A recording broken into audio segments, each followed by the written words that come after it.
Coming up next on Arizona Horizon, we'll look at a new report on the Valley's commercial real estate market. Also tonight, how childhood adversity impacts communities. And we'll take you to a Frida Kahlo exhibit that's currently on display in Tucson. Those stories next on Arizona Horizon. Arizona Horizon is made possible by contributions from the Friends of Arizona PBS, members of your PBS station. Thank you. Good evening and welcome to Arizona Horizon. I'm Ted Simons. A poll released today shows Donald Trump with a 5-point lead over Hillary Clinton in Arizona. The CNN ORC poll shows Trump at 49% and Clinton with 44%. This is among likely voters. That's outside the 3.5% margin of error. Now, Trump's lead drops a bit among registered voters, as you can see there, but that lead again survives the poll's margin of error. The poll was conducted October 27th through November 1st. And with Arizona as a bona fide battleground state, both presidential campaigns are spending a lot of time in town. Hillary Clinton speaks at the ASU campus in Tempe this evening. That event is set to begin at 6:30. And earlier today, Republican vice presidential candidate Mike Pence spoke at a rally in Mesa. Pence called into question Hillary Clinton's ethics while saying that Donald Trump was strong, independent, and freedom-loving. A new study shows that the slow and steady recovery in the Valley's commercial real estate market will likely continue for the next 6 months. Here now to talk about the study is Mark Stapp, Executive Director of the Master of Real Estate Development Program at ASU's W.P. Carey School of Business, which conducted this here research. Good to see you again. Thanks for joining us. This was a survey of real estate brokers, correct? Commercial real estate brokers? Commercial real estate brokers. And what'd you get out of it? So we changed our survey a little bit and sent it out to more than 400 commercial real estate brokers. 116 of them responded.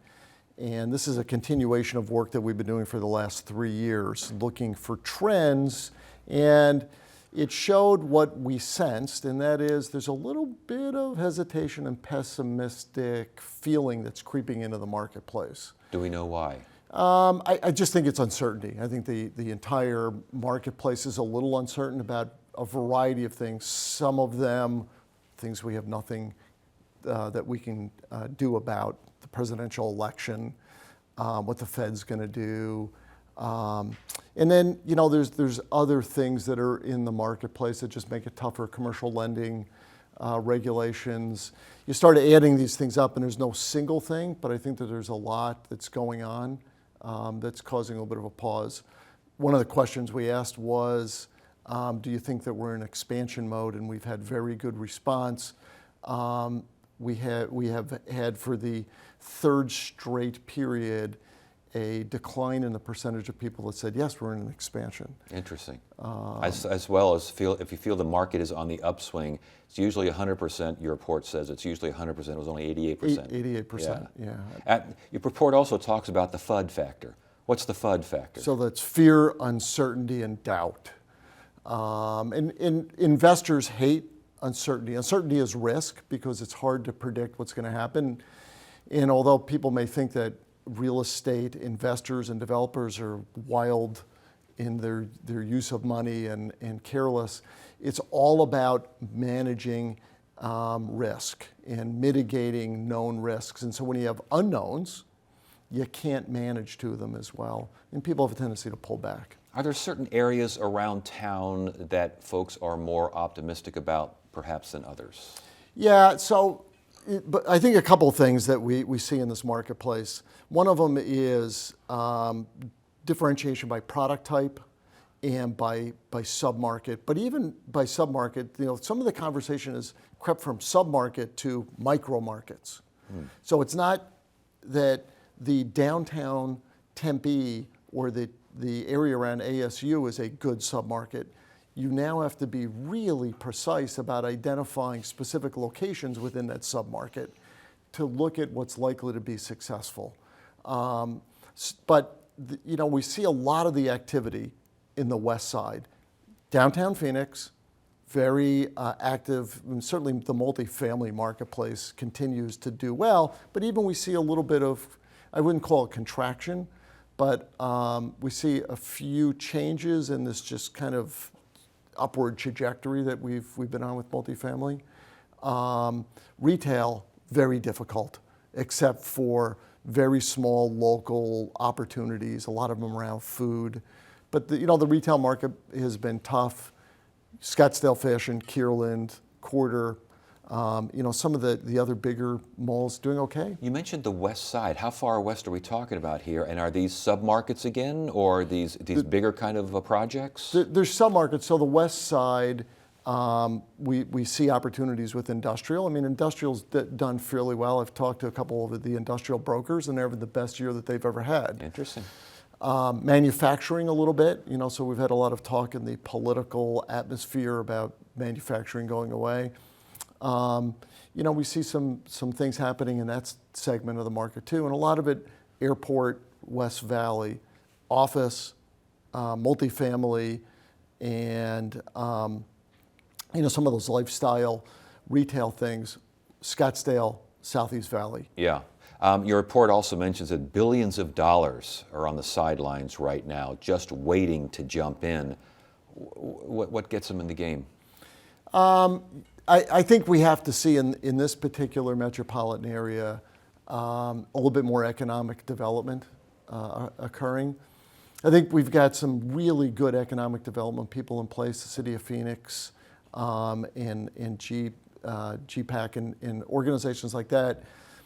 But it's tough for us to compete with places like the coastal areas and those top tiers. We were in Dallas, and my students in Dallas all last week, and it's just booming. But we can't compete with Central Time Zone, the kind of airport that they have, oil and gas, and some of these other things that give them some competitive advantage. And they've got to live up to some lifestyle requirements as well. So we've got to see more economic development activity to drive more real estate development. So bottom line, near-term activity likely to be slow, long-term activity a little more optimistic. I think everybody's optimistic, but they're cautious right now. So the next 6 months, end of the year, presidential election, uncertainty, where everybody's kind of going, yeah, if I can pause on my investment decision for a little bit, if we can just wait to see what's happening, we're going to feel more confident with our decision. You mentioned the last question here, you mentioned being in Dallas last week, and the place was just a boom town. And there are other areas around the country that are really experiencing a lot of growth. We're experiencing growth, Yep. but it doesn't have, is it a good thing? We've gone through boom and bust cycles so often. Is it a good thing that have we matured a little bit as a market? Yeah, one of the things I wrote in the report, Ted, is that this is, I think, a reflection of how we've changed as a metropolitan area. When you look at the residential growth that we have and some of the commercial growth, it almost feels like we're in equilibrium. In other words, we're building to the demand that we have. We'd like to see more. We'd like to see more demand. I think that's going to require a better understanding of our immigration policy. There's still some systemic problems that we have, labor shortages, material costs, but we've got to be able to get people into this marketplace. All right. Mark Stapp, good to have you here. Thanks for joining us. Always my pleasure.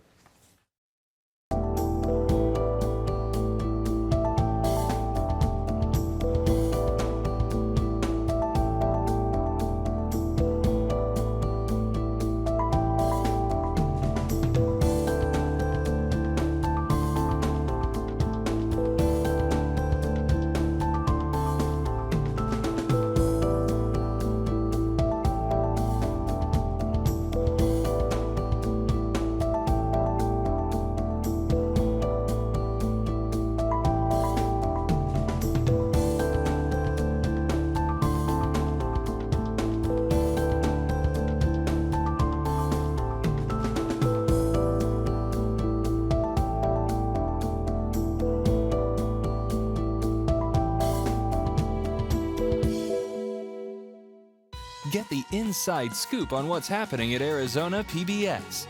Become an insider. You'll receive weekly updates on the most anticipated upcoming programs and events. Get the insider delivered to your email inbox. Visit azpbs.org to sign up today.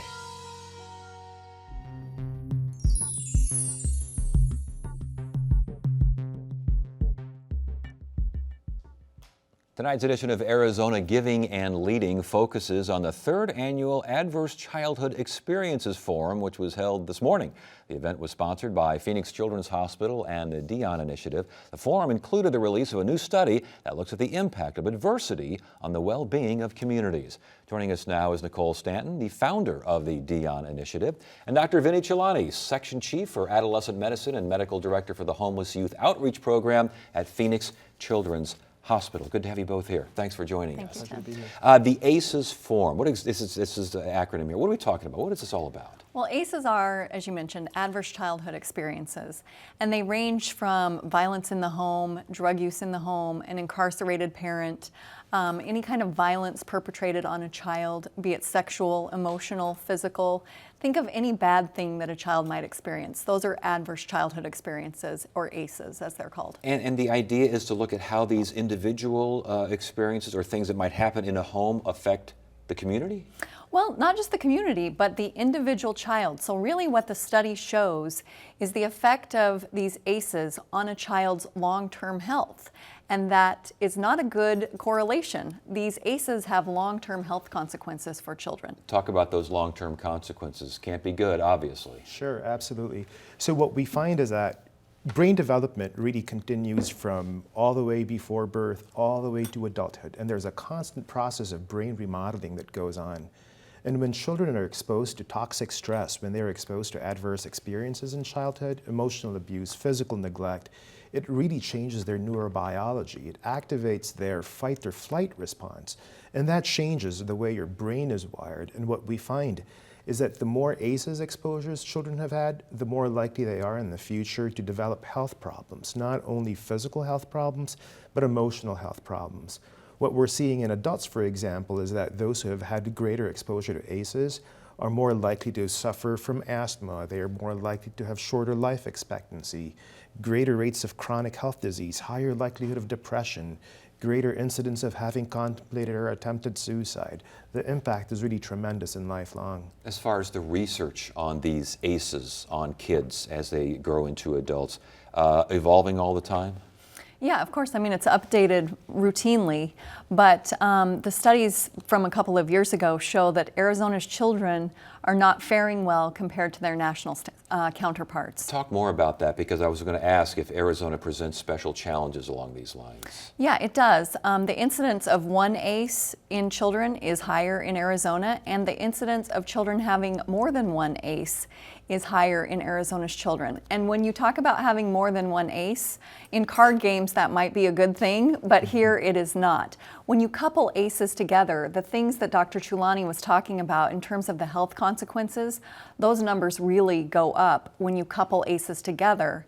And as you can imagine, when you have one bad thing going on in a home, you oftentimes have more than one bad thing going on. And so you can see how they kind of start to cluster. Indeed. And so when they cluster, how do you approach this? Is there a plan for resilience? Is there a plan to get not only the individual, but the community as well, better able to cope with these things? I mean, this really is a community and a public health issue. That's why we're raising awareness regarding adverse childhood experiences, because it really demands a community-wide, system-wide response. We at Phoenix Children's, for example, in my practice, I see this a lot. I see young people who come to us with trauma, just really hard baths and hard hits that they've taken. One of the first things we really begin with is screening. How do we identify those who have been affected by this? And then moving on to what are the best ways for us to intervene? And that's where building the body of evidence and literature comes in. Did you see, obviously you see it in children, but when do you usually see it? In adolescence, in young adulthood? When do these things, unfortunately, flower? I would say it presents in many different ways all along the lifespan. You know, in younger children, for example, it might present as the younger child who is afraid to explore their environment, as the young child who might seem withdrawn, the young child, for example, who might not be doing well in school. In adolescence, it might present as acting out behaviors, as rebellion, as risk behaviors. In adulthood, it often presents as depression. In the original ACEs study, what they found, this actually came out of an obesity clinic. And what they found was that among the individuals who were doing well and they were losing weight, they were dropping out of the obesity clinic at a rate that was greater than those. It was a surprise. If you were doing so well in losing weight, why were you dropping out of clinic? And what they found was that there was a significantly higher rate of sexual abuse among the women who had dropped out. And for them, keeping that weight on was actually their way of coping. It was their way of dealing with the stress that they were dealing with. So obviously we got to find a better way to deal, a better way to become more resilient, easy for me to say. I mean, but it really is, it's got to be awfully complicated. Well, it is, and it's a multi-generational thing. We can't just look at this looking at children. You really do have to look at it as dealing with the whole family experience. And as the folks from PCH will tell you, if you care about children, you have to care about families, because this can't be dealt with by children alone. We as adults, we as grown-ups have to institute policies. We have to do a better job of teaching parents how to parent, for example, and really create those nourishing, safe environments. How do we do that? How do you teach a parent to be a better parent?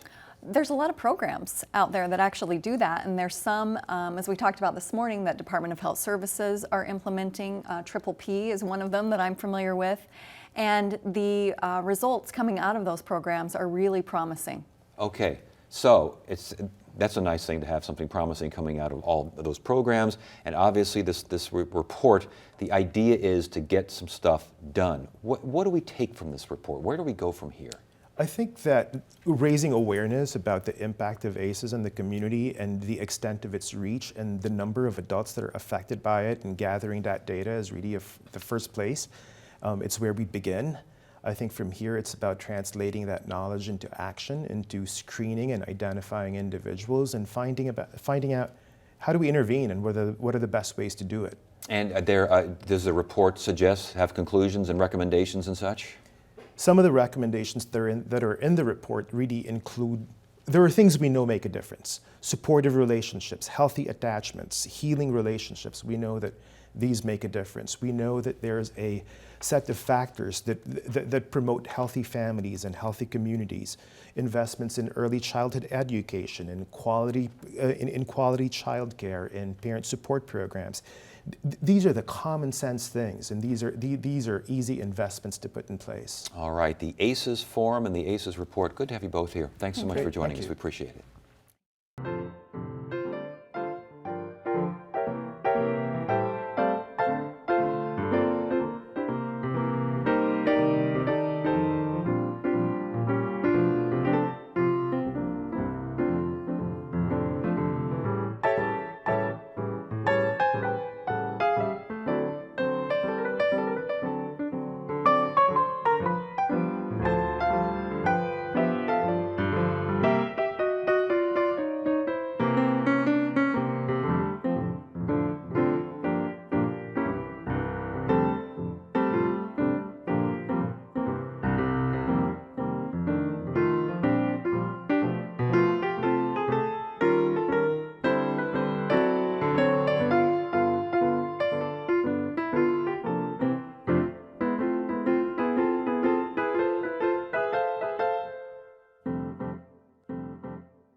Frida Kahlo, Art, Garden, Life is a popular exhibit from New York that's attracting record crowds at the Tucson Botanical Gardens. The exhibit focuses on the famous Mexican painter and her blue house in Mexico City. Kahlo had wanted to be a doctor, but her life changed forever in 1925 when she was severely injured in a traffic accident. She took up painting during her recovery and would eventually gain an international following that continues to this day. We hear about the exhibit from KUAT reporter Tony Panigua.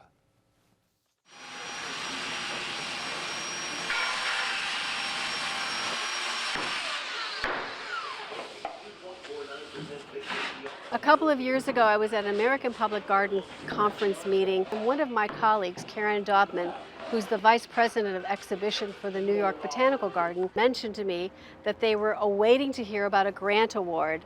And I said, about what? What kind of grant? And she said, well, we're going to mount a Frida Kahlo exhibit. And the minute I heard that, I thought, Tucson needs this.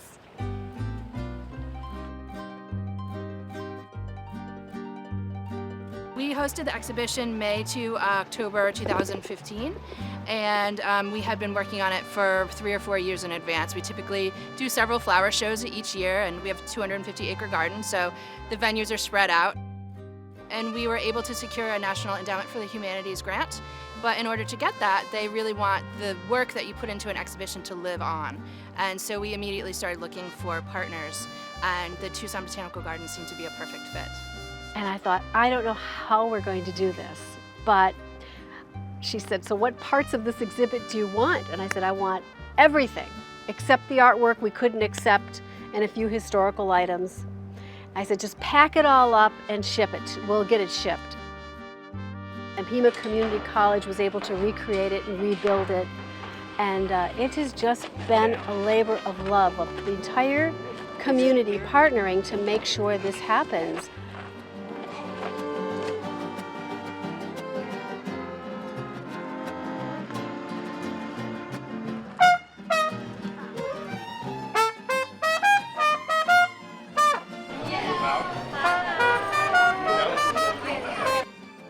Ready?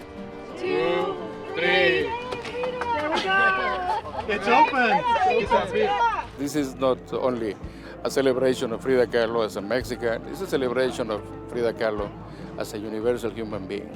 And more than that, celebration of the Mexican community that is working in the US, in Arizona, and in Tucson. So this is a great occasion.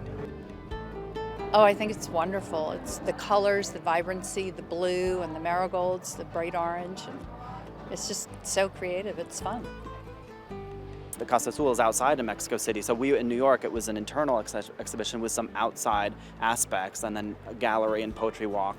So then translating that to Tucson was very exciting when I got the phone call that this was going to happen. And you know, my home, what I call my hometown, and grew up in Yuma, but have spent a lot of time in Tucson, went to school here. So when the New York Botanical Garden called me and said that this was happening, and they knew I was going to be ecstatic about it, is the way that I remember it in Mexico City originally, open to the sky.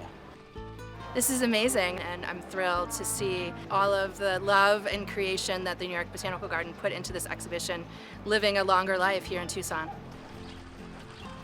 I'm really interested in native plants and in gardens, and I was very curious to see how what her garden looked like. I think that the Botanical Gardens is very lucky to get this exhibit. I read that it's only one of 2 in the whole country, so this is a real coup for the gardens. It's gorgeous, and it is quite an insight into her life and what she's all about, which I didn't know too much about, so it's enlightening. Well, she's really the epitome of the cult of personality. What made her special was not only her surrealist works that were very personal and quite challenging, but also her own style. She melded the idea of European modernism with Mexican indigenous culture. So a lot of her imagery comes from that kind of sensibility, and certainly her dress. But then later, the contemporary folk artists have been influenced by her. So you'll see a lot of Chicano artists or folk artists emulating how she looked. For instance, we have this wonderful piece by Josefina Aguilar, who is a Oaxaca folk artist.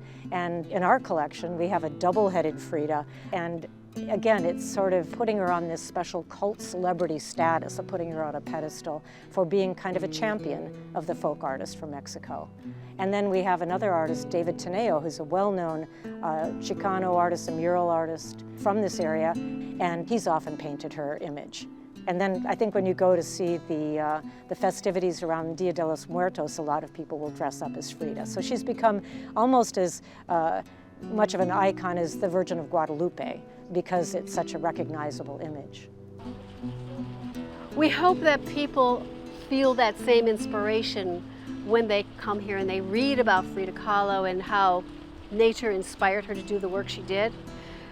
I also hope that, you know, it's difficult. Sometimes you always, as a botanical garden director, have to figure out ways to inspire people to become environmentalists, to become gardeners, to become appreciators of nature who might not otherwise walk into our doors.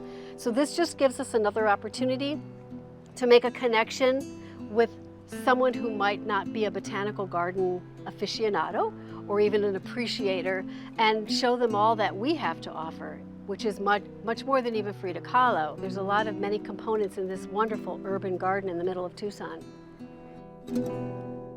Again, KUAT's Tony Paniagua with the report there on the Frida Kahlo exhibit. That exhibit will be on display in Tucson until the end of May 2017. Thursday on Arizona Horizon, we'll take a look at how Hispanic voting might impact the election in Arizona, and we'll hear about a program to create citizen scientists.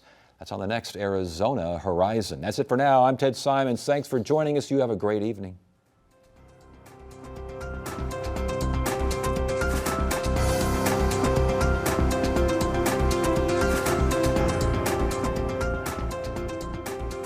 Arizona Horizon is made possible by contributions from the Friends of Arizona PBS, members of your PBS station. Thank you. Virginia G. Piper Charitable Trust. Committed to changing lives and strengthening community through investments in nonprofits and strategic initiatives. More information at pipertrust.org.